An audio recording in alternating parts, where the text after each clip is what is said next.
Hello दोस्तों, हमारे channel Debashish Hindi कहानियाँ में आपका स्वागत है। अगर आपने अभी तक हमारे चैनल को सब्सक्राइब नहीं किया है तो जल्दी से कर लें। आज की कहानी है एक चरित्रहीन क्वीन। मेरा नाम विकास है। मेरी उम्र 25 वर्ष है। मैं उत्तर प्रदेश के एक छोटे से शहर में रहता हूँ। मेरे पड़ोस वाले घर में मेरे मित्र सुरेश का परिवार रहता है। सुरेश मेरा स्कूल और कॉलेज में सहपाठी रहा है। पड़ोसी होने के नाते मेरा आना जाना सुरेश के घर हमेशा से ही लगा रहता था। सुरेश के पिता एक बड़े पद पर अधिकारी थे। 7-8 वर्ष पहले की बात है। इंटरमीडिएट की परीक्षा के दिन थे। मैं और सुरेश साथ में पढ़ाई कर लेते थे। कभी वो मेरे घर आ जाता था और कभी मैं उसके घर पढ़ने चला जाता था। वो मेरा बहुत घनिष्ठ मित्र था। एक बार मैं उसके घर सुबह 6 से 8 बजे तक पढ़ाई करके आया था। मैंने स्नान किया और नाश्ता करने के बाद फिर पढ़ने के लिए बैठ गया।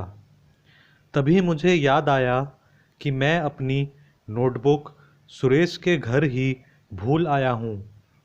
उसका घर थोड़ी ही दूर था। मैं नोटबुक लेने उसके घर पहुँच गया। सुरेश घर में ही था। मैंने कहा कि तेरे कमरे में मेरी नोटबुक छूट गई है। उसने कहा कि अभी उसका कमरा बंद है, थोड़ी देर बाद मैं खुद आके लौटा जाऊंगा। मुझे अजीब सा लगा। ठीक है कहकर मैं लौटने ही वाला था कि तभी सुरेश के कमरे का दरवाज़ा खुला और उसके पिता उसमें से बाहर निकले और बाथरूम की तरफ गए। मैं अपनी नोटबुक लेने उसके कमरे में चला गया। अंदर जाकर मैं हैरान रह गया। देखा तो सुरेश के घर झाड़ू पोंछा और कपड़े धोने वाली नौकरानी सपना कमरे के अंदर अपने कपड़े पहन रही है। उस वक्त मेरी आयु 18 वर्ष की ही थी, मगर मुझे ये समझने में ज़रा भी वक्त नहीं लगा कि कमरे में क्या चल रहा था। मैंने अपनी नोटबुक उठाई और कमरे से बाहर आ गया। सुरेश शर्मिंदा सा लग रहा था। मैं उसके घर से निकल ही रहा था कि सुरेश की माँ रसोई से निकली और मुझे चाय के लिए पूछने लगी। मैंने मना कर दिया और अपने घर लौट आया। बहुत देर तक मैं यही सोचता रहा कि ऐसा कैसे हो सकता है। सुरेश के पिता घर में सुरेश और उसकी माँ की मौजूदगी में नौकरानी के साथ कमरे में बंद होकर ऐसा कैसे कर सकते हैं। वैसे सपना वाकई बहुत खूबसूरत थी। उसे देख के प्रथम दृष्टया कोई भी धोखा खा सकता था कि वो नौकरानी है या मालकिन। परीक्षा के बाद एक दिन सुरेश मेरे घर आया। बातों बातों में उसने अपने घर की कहानी मुझे सुनाई। उसने बताया कि उसके पिता गांव में पैदा हुए थे। उनके घर में कोई पढ़ा लिखा नहीं था। वो पढ़ने में बहुत तेज थे।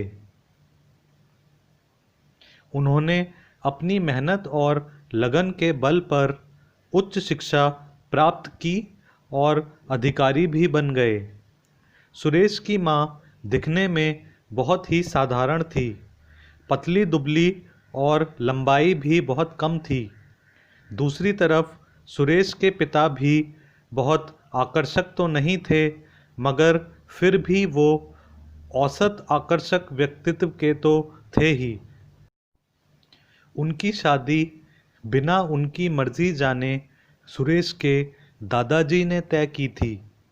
उस ज़माने में शादी के मामले में सिर्फ बड़े बुजुर्ग ही निर्णय लिया करते थे। शादी तो कर ली, मगर नापसंदगी के कारण बेमन से ही निभा रहे हैं। सुरेश ने बताया कि उसकी माँ पढ़ी लिखी नहीं है, इसलिए उसके पिता उन्हें अपने साथ किसी जगह नहीं ले जाते हैं। सुरेश ने बताया कि उसको दुख होता है अपने पिता की ऐसी हरकत से, परंतु वो विरोध नहीं करता है। उसकी माँ ने भी परिस्थिति से समझौता कर लिया है। वैसे वो शायद इसी बात से खुश है कि उसके पिता ने उनको छोड़ा नहीं।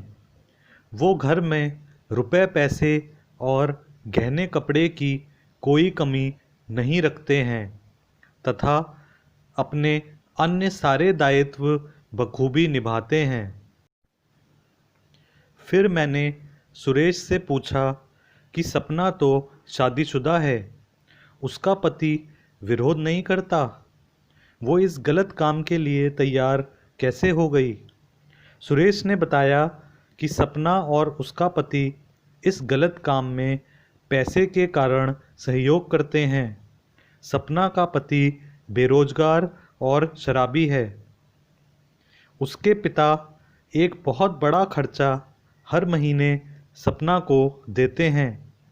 फिर सुरेश ने हंसते हुए बताया कि सपना के कच्चे घर में फ्रिज से लेकर रंगीन टेलीविज़न तक की सुविधा उपलब्ध है।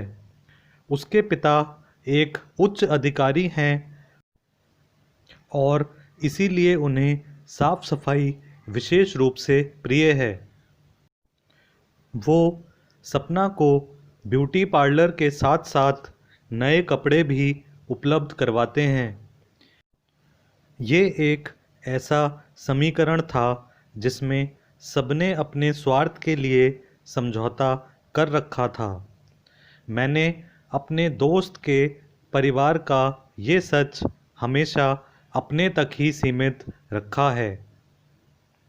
एक दिन मुझे सड़क पर सपना आती हुई दिखाई दी। वो सचमुच हीरोइन के जैसी लग रही थी। ऐसा लग रहा था जैसे किसी संभ्रांत परिवार की इज्जतदार महिला आ रही हो।